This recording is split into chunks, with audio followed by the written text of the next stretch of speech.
বাংলাদেশ আন্তর্জাতিক বাণিজ্যে টিকতে পারবে না।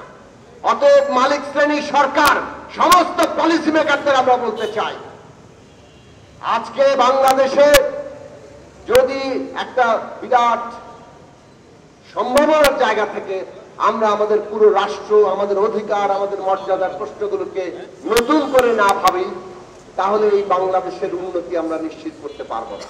শ্রমিকের অধিকার না দিয়ে বাংলাদেশ আর এক পাও এগোতে পারবে না।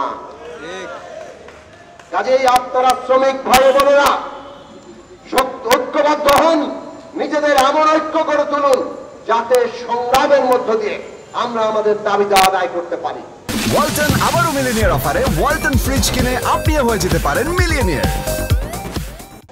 সংগ্রাম ছাড়া মনে রাখবেন কোনো দাবি আদায় হবে না। এমনকি এত বড় অভ্যুত্থানের পরেও লড়াই ছাড়া কিন্তু দাবি আদায় হচ্ছে না। এইটা বারবার মনে রাখবেন। যতক্ষণ আমরা লড়াই করছি ততক্ষণ আমরা জীবন্ত আছি, ততক্ষণ আমাদের সামনে ভবিষ্যৎ আছে।